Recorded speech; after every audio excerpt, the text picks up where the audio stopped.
नमस्कार दोस्तों, स्वागत है आपका पारस इकोनॉमिक एजुकेशन में।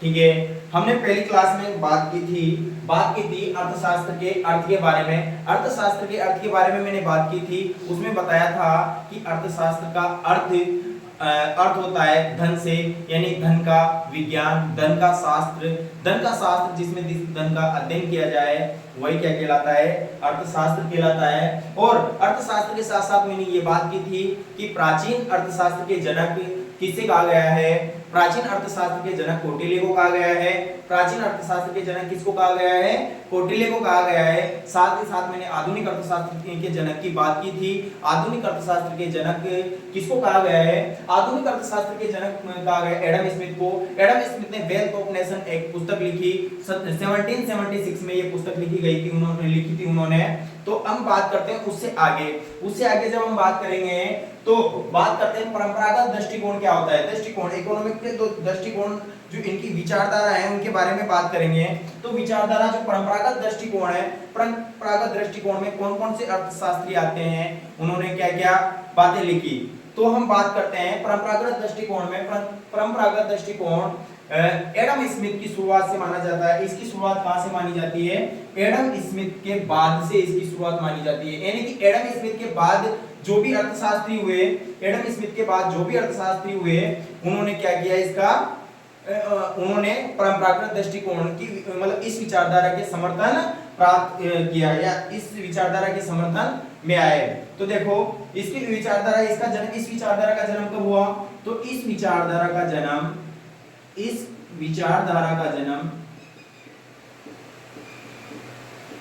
कहां से माना जाता है, एडम स्मिथ से माना जाता है। कहां से माना जाता है बेटा, एडम स्मिथ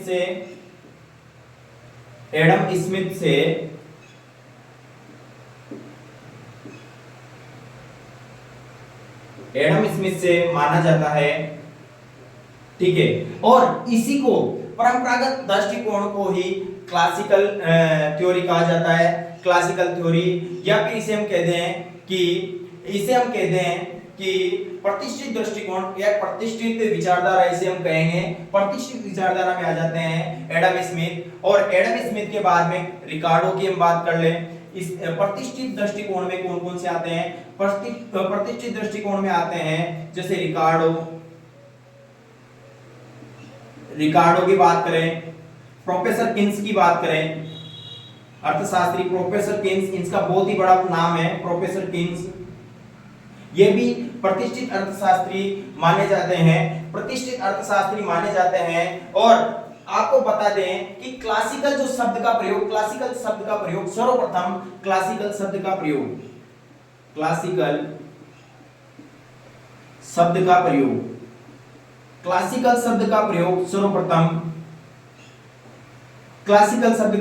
सर्वप्रथम कार्ल मार्क्स ने किया था। किसने किया था बेटा, कार्ल मार्क्स ने किया था। देखो क्लासिकल शब्द का प्रयोग तो किसने किया, कार्ल मार्क्स ने किया, लेकिन परंपरागत दृष्टिकोण की जो शुरुआत, क्लासिकल थ्योरी की शुरुआत या प्रतिष्ठित जो विचारधारा की शुरुआत है वो किससे मानी जाती है, एडम स्मिथ से मानी जाती है। और एडम स्मिथ एक परंपरागत दृष्टिकोण के अनुसार ही इनका कहना था कि सदैव अर्थव्यवस्था में सदैव क्या बना रहता है, पूर्ण रोजगार बना रहता है। इसी विचारधारा के अनुसार का मानना था, ऐसे भी लिख सकते हो आप, इसी विचारधारा का मानना था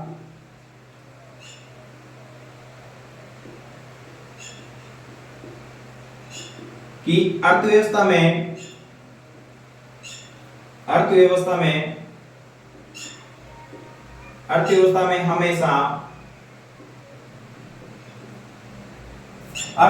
हमेशा स्वतः ही पूर्ण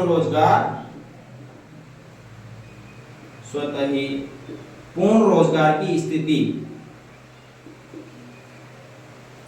पूर्ण रोजगार स्थित होता है। ऐसे लिख लो, पूर्ण रोजगार स्थित होता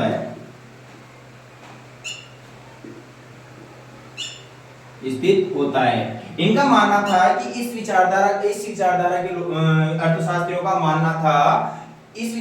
अर्थशास्त्रियों का मानना था कि अर्थव्यवस्था में पूर्ण रोजगार की स्थिति होती है। यानी कि बेरोजगारी केवल अल्पकालीन स्थिति है, बाकी जो दीर्घकाल में हमेशा पूर्ण रोजगार की स्थिति होगी। यानी कि दीर्घकाल में हमेशा क्या होगा, दीर्घकाल में हमेशा पूर्ण रोजगार होगा,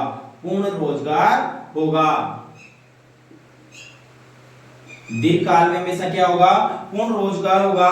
अल्पकाल में ही क्या पाई जा सकती है, बेरोजगारी पाई जा सकती है, अल्पकाल में ही बेरोजगारी पाई जा सकती है। ठीक है, इसके अलावा हम बात कर सकते हैं कि इसी विचारधारा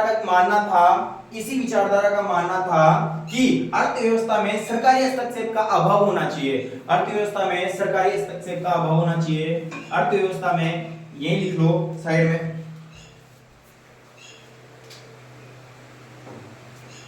अर्थव्यवस्था में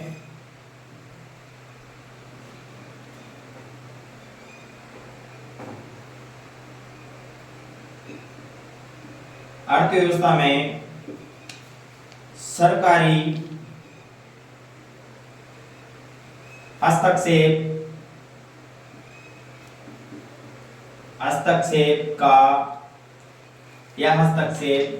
हस्तक्षेप का अभाव होना चाहिए।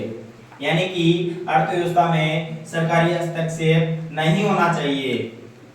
ठीक है, ये बोला है प्रतिष्ठित अर्थशास्त्रियों ने बोला है कि सरकारी क्या होना चाहिए, सरकारी हस्तक्षेप का अभाव होना चाहिए, अर्थात सरकारी हस्तक्षेप नहीं होना चाहिए। तो ये है दृष्टिकोण, ये है परंपरागत दृष्टिकोण, जिसे हम प्रतिष्ठित विचारधारा भी कह सकते हैं। और इसी के क्लासिकल मेथड या क्लासिकल थ्योरी भी इसे हम कह सकते हैं। इस विचारधारा का जन्म एडम स्मिथ के बाद से माना जाता है। यानी एडम स्मिथ के बाद जितने भी अर्थशास्त्री हुए तो उनको किसमें प्रतिष्ठित अर्थशास्त्री मतलब कि प्रतिष्ठित विचारधारा के अंतर्गत आते हैं, जिसमें रिकार्डो, इसके समर्थक रिकार्डो और किन्स इत्यादि अर्थशास्त्री है। अर्थव्यवस्था में सरकारी हस्तक्षेप का अभाव होना चाहिए, ये इन्होंने बताया कि इस विचारधारा का इन्होंने बताया कि अर्थव्यवस्था में हमेशा पूर्ण रोजगार की स्थिति स्वतः ही उत्पन्न हो जाती है, जो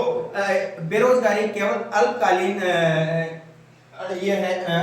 है, दीर्घकाल में हमेशा पूर्ण रोजगार होता है। नेक्स्ट हम बात करते हैं प्रतिष्ठित दृष्टिकोण के बारे में। नेक्स्ट जो विचारधारा आती है वो आती है नव क्लासिकल विचारधारा या नव परंपरावादी विचारधारा।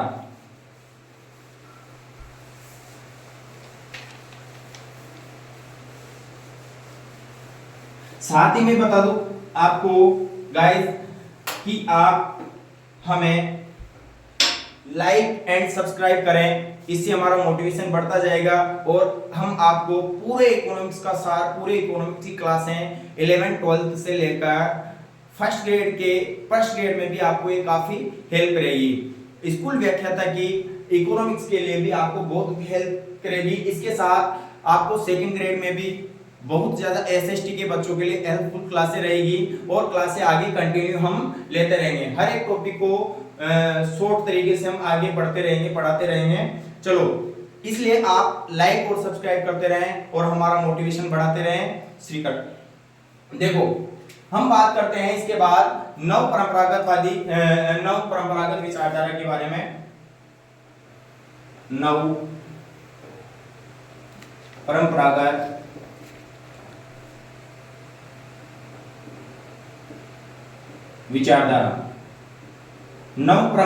विचारधारा हम बात करते हैं नव परंपरागत विचारधारा के बारे में। नव परंपरागत विचारधारा के बारे में हम बात करते हैं, इसको नव क्लासिकल सिद्धांत भी कहेंगे। नव क्लासिकल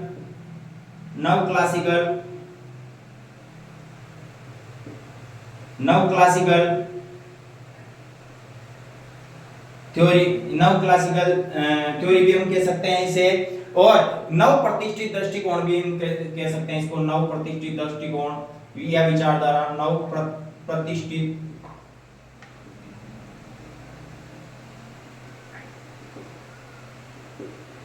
दृष्टिकोण भी हम इसे कह सकते हैं।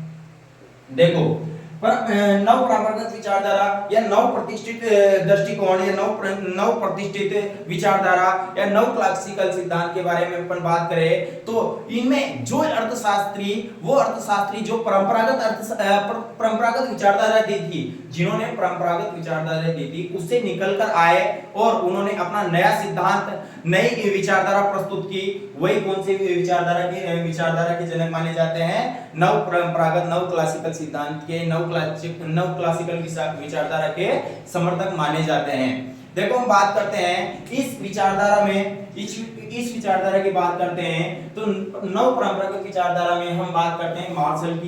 प्रोफेसर मार्शल हुए, जिनका आगे काफी नाम आएगा, इनके बारे में काफी पढ़ोगे आप। प्रोफेसर मार्शल के बारे में आप काफी पढ़ोगे। इसके आगे चलते हैं हम। प्रोफेसर किन्सबी बाद में जाकर किससे जुड़ गए? नव प्रतिष्ठित विचारधारा से जुड़ गए प्रोफेसर किन्स। पहले ये भी क्या हुआ करते थे पहले ये प्रतिष्ठित विचारधारा के समर्थक हुआ करते थे, लेकिन बाद में इन्होंने अपने विचारों में भिन्नता आती है, विचारधाराओं में जब इनको परिवर्तन हुआ तो ये नव क्लासिकल सिद्धांत के समर्थन में आ गए। तो हम बात करते हैं प्रोफेसर मार्शल के इस सिद्धांत के बारे में। तो इन्होंने क्या किया? नए तरीके से इसको प्रस्तुत किया। किसको? परंपरागत दृष्टिकोण को ही इन्होंने नए तरीके से प्रस्तुत किया। और इन्होंने प्रोफेसर किन्स जो थे वो प्रोफेसर मार्शल के ही शिष्य थे। कौन थे? प्रोफेसर मार्शल के ही शिष्य थे। कौन? Professor Keynes. प्रोफेसर किन्स उनके ये थे और नव प्रतिष्ठित अर्थशास्त्री थे। इन्होंने अंतिम नव क्लासिकल अर्थशास्त्र माना जा सकता है। देखो हम बात करते हैं नव प्रतिष्ठित जो सिद्धांत है, नव प्रतिष्ठित जो विचारधारा है, इसको प्रमुख स्थान देने का जो श्रेय जाता है वो प्रोफेसर मार्शल को ही जाता है। इसमें इससे ज्यादा बताने के लिए कुछ भी नहीं है। इसके बाद में जो विचारधारा आती है वो विचारधारा इसमें मार्शल है। आपको ध्यान होना चाहिए, एक बार लिख लेना। प्रोफेसर मार्शल और प्रोफेसर जो किन्स, और किन्स के शिष्य थे भाई, किनके स्टूडेंट थे? वो थे मार्शल के स्टूडेंट। अब बात करते हैं हम आधुनिक विचारधारा। अब देखो आधुनिक विचारधारा बहुत इंपॉर्टेंट है भाई। आधुनिक विचारधारा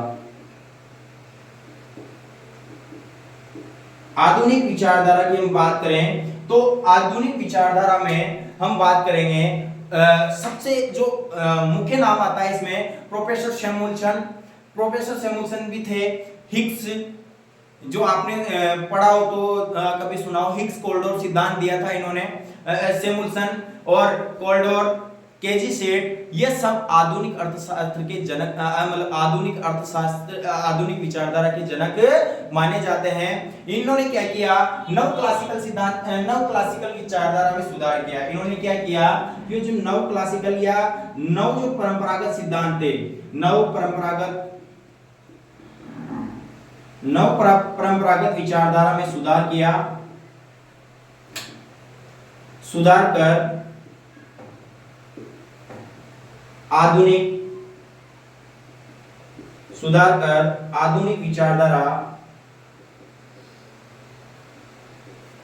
विचारधारा प्रस्तुत की। देखो इन्होंने क्या किया?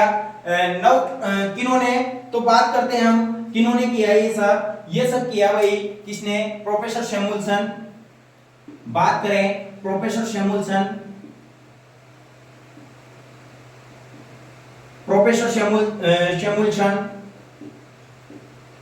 बात करें हम प्रोफेसर हिग्स,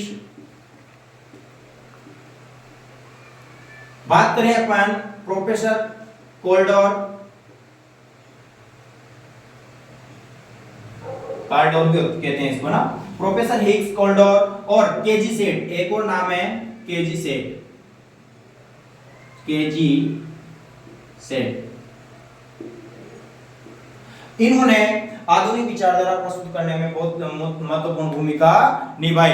देखो इसीलिए इसको आधुनिक विकास की दृष्टिकोण के नाम से भी जाना जाता है। तो ये थी परंपरागत दृष्टिकोण, नव परंपरागत, नव क्लासिकल सिद्धांत। तो कहीं पे भी बात आ जाए कि नव क्लासिकल सिद्धांत क्या है, मतलब नव क्लासिकल विचारधारा क्या है, परंपरागत विचारधारा क्या है, इसके अलावा आधुनिक जो विचारधारा है क्या है। तो इनमें अलग अलग जो जैसे जैसे सुधार होता गया और नई नई विचारधाराएं प्रस्तुत करते गए, अर्थशास्त्री में नए नए अर्थशास्त्री भी जुड़ते गए और नई नई विचारधाराएं प्रस्तुत करते गए। तो हम बात करते हैं नेक्स्ट जो है अर्थशास्त्र की परिभाषाएं। नेक्स्ट टॉपिक हम पढ़ेंगे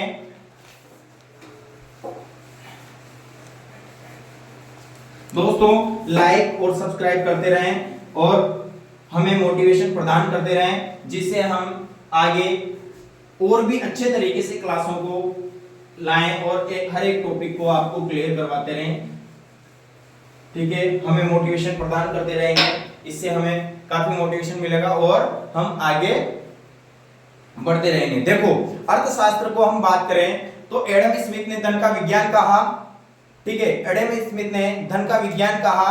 तो इसके आगे बहुत सारे अर्थशास्त्री हुए जिन्होंने अर्थशास्त्र को अलग अलग नामों से मतलब बताया, अलग अलग नाम दिए अर्थशास्त्र को। ठीक है, और हम बात करते हैं देखो अर्थशास्त्र की परिभाषाओं के बारे में। एक मिनट,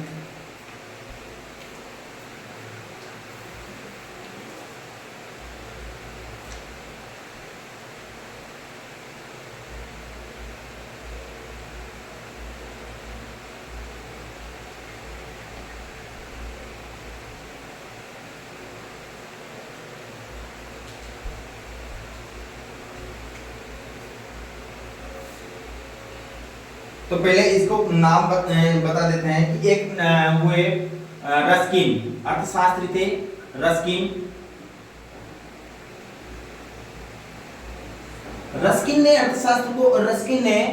प्रोफेसर रस्किन ने अर्थशास्त्र को क्या कहा? अर्थशास्त्र को कहा रोजी रोटी या धन लालच का विज्ञान। क्या कह दिया इन्होंने? इन्होंने कह दिया अर्थशास्त्र को क्या कह दिया इन्होंने कि रोजी रोटी या फिर क्या कह दिया? धन लालच का विज्ञान। इन्होंने क्या कह दिया भाई? इसको रोजी रोटी और धन लालच का विज्ञान कह दिया। इन्होंने रोजी रोटी और धन लालच का विज्ञान कह दिया। और प्रोफेसर मार्शल जो हुए, वो प्रोफेसर मार्शल ने इसको क्या कहा? प्रोफेसर मार्शल ने अर्थशास्त्र को क्या कहा भाई? प्रोफेसर मार्शल ने इसको धन का सिद्धांत या अर्थशास्त्र के सिद्धांत के नाम से अर्थशास्त्र के सिद्धांत के नाम से इसको बुलाया। किसको? अर्थशास्त्र को। अर्थशास्त्र का सिद्धांत का, अर्थशास्त्र का क्या कहा इन्होंने? अर्थशास्त्र का सिद्धांत का। किसने कहा ऐसा? प्रोफेसर मार्शल ने। प्रोफेसर रस्किन ने कहा रोजी रोटी और धन लालच का विज्ञान कहा। और एक अर्थशास्त्री हुए वेटल, इन्होंने विनिमय का विज्ञान कहा। वेटल ने क्या कहा? वेटल एक अर्थशास्त्री हुए प्रोफेसर वेटल। इन्होंने क्या कहा? इन्होंने अर्थशास्त्र को क्या कहा? विनिमय का विज्ञान कहा। इन्होंने क्या कहा? अर्थशास्त्र को विनिमय का विज्ञान कहा। क्या कहा भाई? विनिमय का विज्ञान। क्या कहा? विनिमय का विज्ञान कहा। प्रोफेसर वेटल, इन्होंने अर्थशास्त्र को विनिमय का विज्ञान कहा। इन्होंने अर्थशास्त्र के सिद्धांत का और इन्होंने कहा रोजी रोटी एवं धन लालच का विज्ञान। रोजी रोटी एवं धन लालच का विज्ञान कहा। और कार्ल लाइव एक अर्थशास्त्री है। इन्होंने इसको कहा, एक अर्थशास्त्री हुए थे इंग्राम नाम से। तो उन्होंने इसको क्या कहा था? धनोपार्जन, यानी धनों का उपार्जन करने का विज्ञान का, धनोपार्जन का विज्ञान कहा। इसके साथ साथ हम बात करते हैं एक फेमस अर्थशास्त्री की, और वो फेमस अर्थशास्त्री थे कौन? John Robinson, Shrimati John Robinson. ठीक है, Shrimati John Robinson.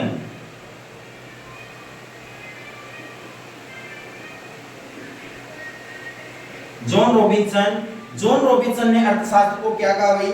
John Robinson ने अर्थशास्त्र को कहा भाई चुनाव का विज्ञान। क्या कहा? चुनाव का विज्ञान। क्या कहा इसको? चुनाव का विज्ञान। ठीक है, रॉबिन्सन ने कहा चुनाव का विज्ञान। अर्थशास्त्र को विनिमय का विज्ञान किसने कहा भाई? वेटल ने कहा। और अर्थशास्त्र के सिद्धांत अर्थशास्त्र को किसने बताया? प्रोफेसर मार्शल ने। रस्किन ने क्या बताया? रोजी रोटी एवं लालच का विज्ञान बताया। ठीक है, इसके बाद में एक और अर्थशास्त्री हुए प्रोफेसर सैमुअल्सन। प्रोफेसर सैमुअल्सन ने बताया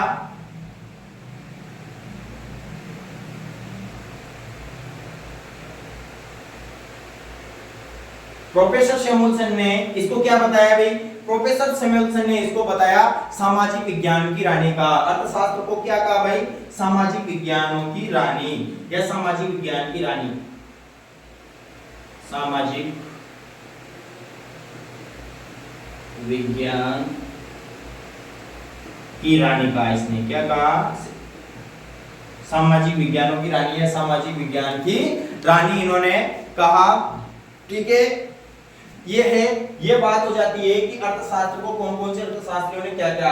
तो इसमें इंपोर्टेंट है प्रोफेसर मार्शल, वेटल, रॉबिन्सन, और ये सभी इंपोर्टेंट है। ठीक है, रस्किन रोजी रोटी धन लालच का विज्ञान का। अर्थशास्त्र के सिद्धांत प्रोफेसर मार्शल ने कहा। अर्थशास्त्र के विनिमय का विज्ञान किसने कहा? वेटल ने कहा। चुनाव का विज्ञान किसने कहा? चुनाव का विज्ञान रॉबिन्सन ने कहा। और सामाजिक विज्ञानों की रानी किसने कहा? तो सामाजिक विज्ञानों की रानी किसने कहा भाई? प्रोफेसर सैमुअल्सन ने इसको कहा। आगे चलते हैं हम बात करते हैं तो परिभाषाएं, अर्थशास्त्र की परिभाषाओं के बारे में बात करते हैं।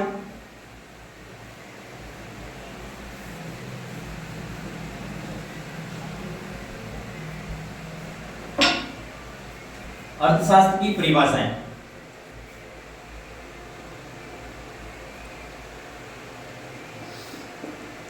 अर्थशास्त्र की परिभाषाओं के बारे में बात करते हैं।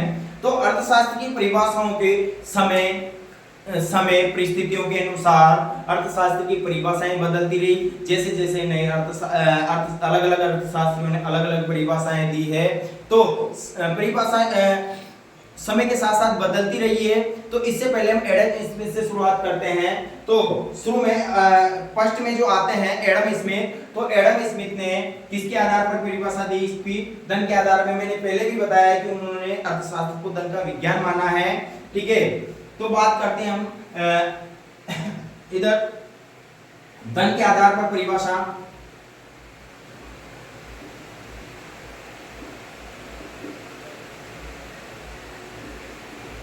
धन के आधार पर परिभाषाएं, धन के आधार पर उन्होंने परिभाषा दी है। धन के आधार पर परिभाषा किसने दी है? प्रोफेसर एडम स्मिथ ने। प्रोफेसर एडम स्मिथ ने दी है।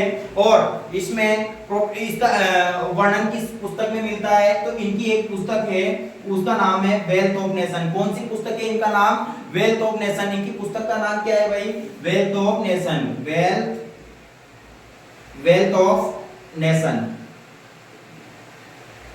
वेल्थ ऑफ नेशन इनकी पुस्तक है, जिसमें धन से संबंधित परिभाषाएं इन्होंने दी है। एडम स्मिथ ने। आगे चर्चा करेंगे, विस्तार से पढ़ेंगे परिभाषाओं को। एक बार पहले शॉर्ट में लिख लेते हैं कि परिभाषाएं कौन कौन सी। और ये पुस्तक लिखी इन्होंने 1776 में। कब लिखी इन्होंने?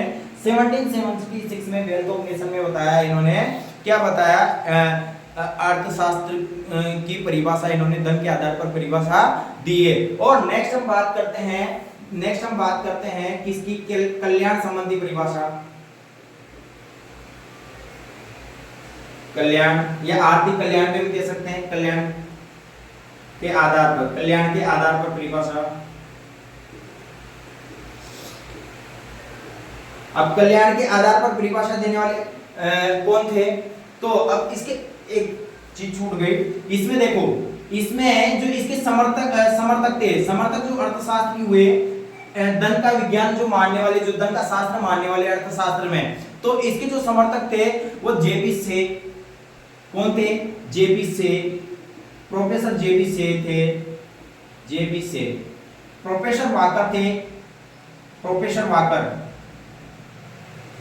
ठीक है, प्रोफेसर वाकर थे। प्रोफेसर वाकर के अलावा भी इसमें जैसे जेवेंस, सीनियर, बहुत सारे थे जो प्रतिष्ठित अर्थशास्त्री के समर्थक भी रहे हैं। इनके जो प्रतिष्ठित अर्थशास्त्री, परंपरागत विचारधारा के जो व्यक्ति, ये सब क्या है? परंपरागत विचारधारा के समर्थक अर्थशास्त्री है।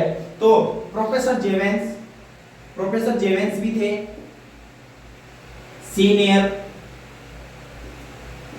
सीनियर भी हुए। आदि अर्थशास्त्री इनका समर्थन किया। किनका समर्थन किया भाई? किनका समर्थन किया? एडम स्मिथ का, जिसमें क्या बनाया इन्होंने? धन के आधार पर परिभाषा दी है। किसकी? अर्थशास्त्र की धन से संबंधित परिभाषा इन्होंने दी है एडम स्मिथ ने। और इनका समर्थन किन किन लोगों ने किया है? जेबी से, professor Walker, professor Jevons, professor Senior, अनेक अर्थशास्त्रियों ने इनका समर्थन किया है। बाद में हम बात करते हैं कल्याणकारी अर्थशास्त्र या कल्याण से संबंधित जो परिभाषाएं दी, कल्याण के आधार पर जो परिभाषाएं दी है, वह है प्रोफेसर मार्शल। कौन है? Professor Marshall. इनके बारे में काफी पढ़ेंगे, बहुत इंपॉर्टेंट रोल निभाते हैं ये व्यष्टि अर्थशास्त्र में। तो प्रोफेसर मार्शल हुए, इन्होंने कल्याण से संबंधित परिभाषाएं दी है। कौन से संबंधित परिभाषाएं दी है? कल्याण से संबंधित परिभाषाएं दी है। तो इनकी एक पुस्तक थी, किसमें दी है? तो इनकी पुस्तक हुई प्रिंसिपल ऑफ इकोनॉमिक।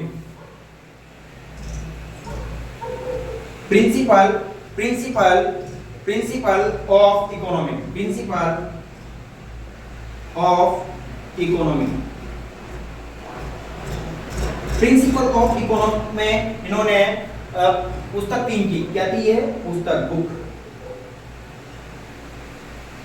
बुक की क्या नाम था? प्रिंसिपल ऑफ इकोनॉमी में कल्याण से संबंधित परिभाषा दी है और कल्याण से संबंधित परिभाषाएं दी है। तो ये परिभाषा लगभग इन्होंने दी है 1819 में, ठीक है। इन्होंने ये जो पुस्तक लिखी, ये लिखी है 1890 में। 1890 में इन्होंने पुस्तक लिखी। और इससे पहले जो एडम स्मिथ हुए, इन्होंने 1776 में वेल्थ ऑफ नेशन लिखी थी। प्रिंसिपल ऑफ इकोनॉमिक इन्होंने पुस्तक लिखी, किन्होंने? प्रोफेसर मार्शल ने, जिनमें कल्याण से संबंधित परिभाषा इन्होंने दी है। और इनके जो समर्थक हुए, तो इनके समर्थक जो अर्थशास्त्री थे, इनके समर्थक अर्थशास्त्री कौन थे? इनके जो समर्थक अर्थशास्त्री है, इनके समर्थक अर्थशास्त्री प्रोफेसर पीगू,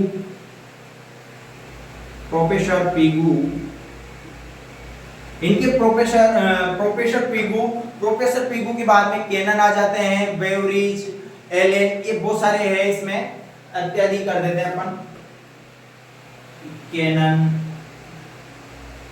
बेवरिज आदि,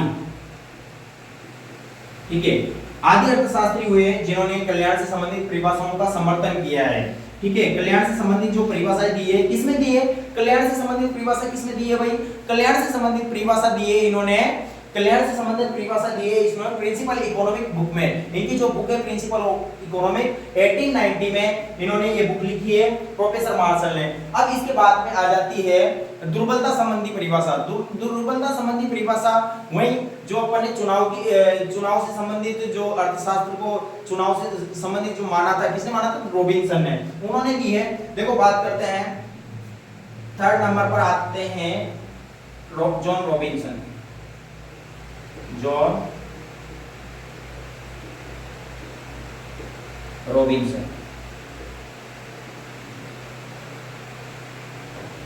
ठीक है। जॉन रॉबिन्सन ने एक मिनट, जॉन रॉबिन्सन ने कौन सी परिभाषा दी है? दुर्बलता संबंधी परिभाषा दी है। कौन सी संबंधी, किससे संबंधित परिभाषा?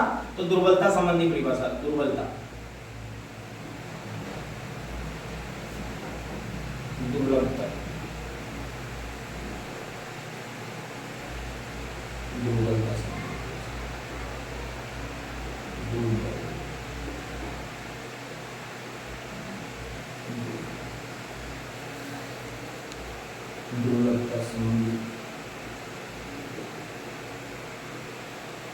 देखो इन्होंने परिभाषा दी है दुर्लभता संबंधी परिभाषा है। दुर्लभता संबंधी परिभाषा इन्होंने दी है। यहाँ पे थोड़ा सा मिस्टेक हो गया लिखने में, दुर्लभता संबंधित परिभाषा इन्होंने दी है। किन्होंने दी है? जॉन रॉबिन्सन ने। किन्होंने दी है भाई? John Robinson.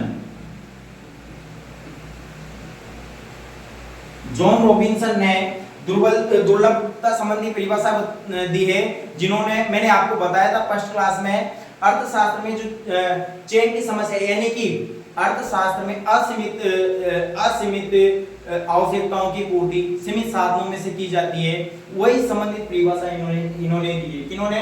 जॉन रॉबिन्सन ने ही इनकी परिभाषा दी है। तो बात करते हैं हम श्रीमती जॉन रॉबिन्सन के बारे में। तो श्रीमती जॉन रॉबिन्सन की जो पुस्तक थी अर्थशास्त्र की प्रकृति एवं महत्व,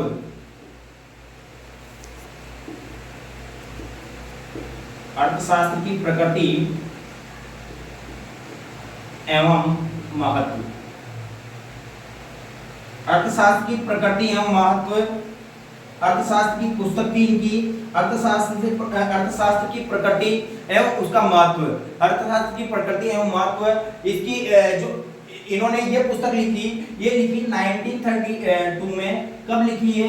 1932 में ये पुस्तक लिखी, ठीक है। और इनके जो समर्थक जो अर्थशास्त्री थे, इनके जो समर्थक अर्थशास्त्री थे, इनके समर्थक जो अर्थशास्त्री थे, वो समर्थक अर्थशास्त्रियों में नाम आता है लर्नन और बहुत सारे थे। लर्नन के अलावा भी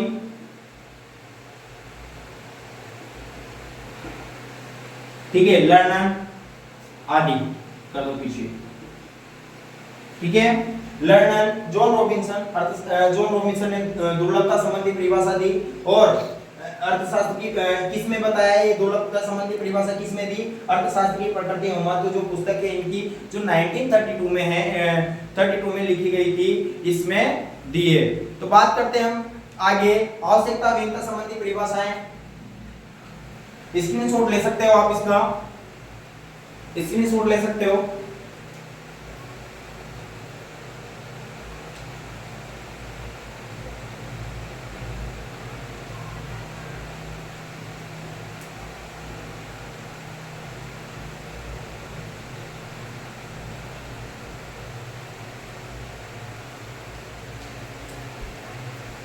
ठीक है,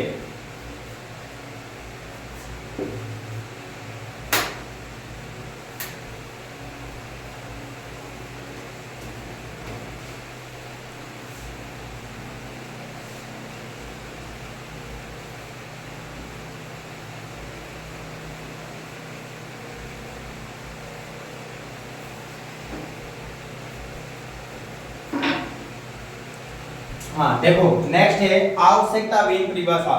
ठीक है, आवश्यकताहीन परिभाषा।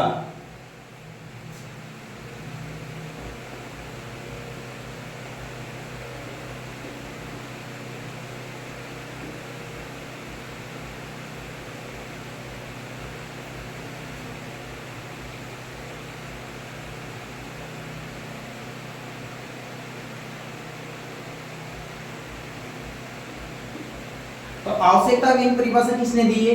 आवश्यकताहीन परिभाषा दी है प्रोफेसर।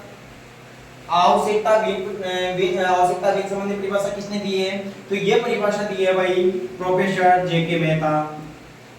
Professor J K. मेहता ने किसने दी है? Professor J K. मेहता। नाम से पता लग रहा है इंडियन है, अर्थशास्त्री इंडियन है। तो इसमें इन्होंने कौन सी पुस्तक में दी है और पुस्तक लिख लो कौन सी पुस्तक में दिए हैं। तो उच्चतर इसका जो उच्चतर आर्थिक सिद्धांत है, उच्चतर आर्थिक सिद्धांत में इन्होंने ये परिभाषा दी है उच्चतर आर्थिक सिद्धांत।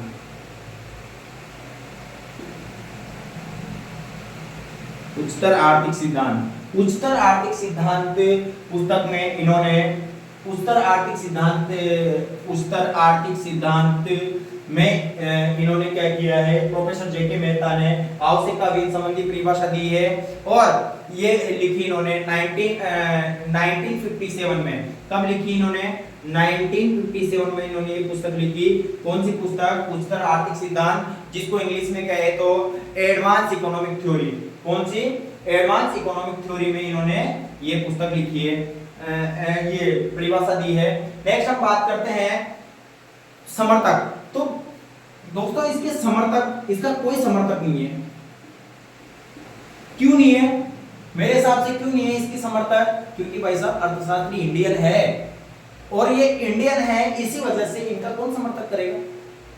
जो यूरोपीय, जितने भी यूरोपीय, स्कॉटलैंड के हो गए अर्थशास्त्री अपने एडम स्मिथ, स्कॉटलैंड के, जर्मनी के, इधर से जो जितने भी यूरोपीय देश है, पश्चिमी देश है, उनके जो अर्थशास्त्री हुए उनके समर्थन के लिए तो लोग उमड़ गए, अर्थशास्त्री भी उमड़ गए, एक से बढ़कर एक ने समर्थन किया। लेकिन जब बात आती है अपने इंडियन इकोनॉमिक्स की तो कोई समर्थन में खड़ा नहीं हुआ क्या? तो इसका कोई समर्थन नहीं है भाई।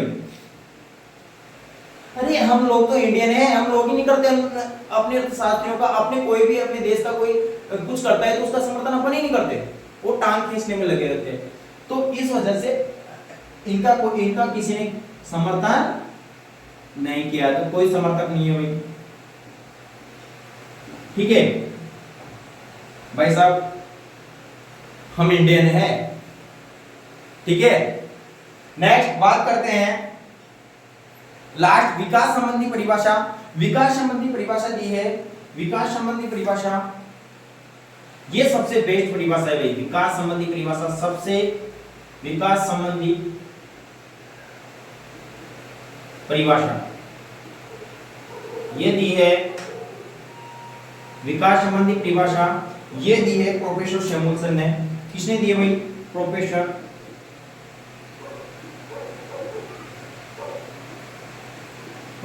शैमुलसन ने। प्रोफेसर शैमुलसन ने विकास संबंधी परिभाषाएं दी है और इन्होंने एक पुस्तक लिखी। किसमें दी है? पुस्तक का नाम, बुक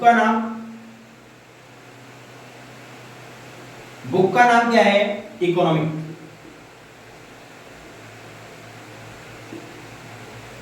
बुक का नाम है इकोनॉमिक। इकोनॉमिक्स में इन्होंने विकास संबंधी परिभाषाएं दी है और इनके समर्थन में, अभी देखो इनके समर्थन में तो आ जाएंगे लोग, उठ के आ जाएंगे, पढ़ के आ जाएंगे। हाँ, तो 1964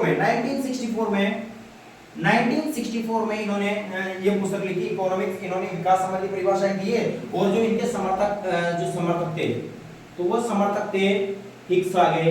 देखो सबके सब उठ के पढ़ेंगे। हिग्स, कार्डोर, इधर से केजी सेट भी है जो अपने लास्ट में पता था, केजी सेट। ठीक है, ये संबंधी परिभाषा है। आज हमने परिभाषाओं के बारे में पढ़ा। ठीक है, आगे हम इकोनॉमिक्स के इन्हीं परिभाषाओं को विस्तारित रूप से जानेंगे। यहाँ से क्वेश्चन बनते हैं अर्थशास्त्र का जनक कौन है, प्राचीन जनक कौन है। क्वेश्चन बनता है अपने आवश्यकता विहीन संबंधी परिभाषा किसने दी, कल्याण संबंधी परिभाषा किसने दी, धन से संबंधित परिभाषा किसने दी, दुर्लभता संबंधी परिभाषा किसने दी। श्रीमती जॉन रॉबिन्सन ने दुर्लभता संबंधी परिभाषाएं दी, मार्शल ने कल्याण संबंधी परिभाषाएं दी, आवश्यकता विहीन परिभाषा जेके मेहता जी ने दी और विकास संबंधी परिभाषा प्रोफेसर शैमुलसन ने दी। तो इसलिए हम इनका आज मैंने शॉर्ट में बताया सभी को। आगे हम इनको विस्तारित रूप से पढ़ेंगे, धन संबंधी परिभाषा के बारे में विस्तार से पढ़ेंगे। ठीक है, तो आज के लिए इतना ही और लाइक और सब्सक्राइब करते रहें और हमें मोटिवेशन प्रदान करते रहें। राधे राधे, जय श्री कृष्ण।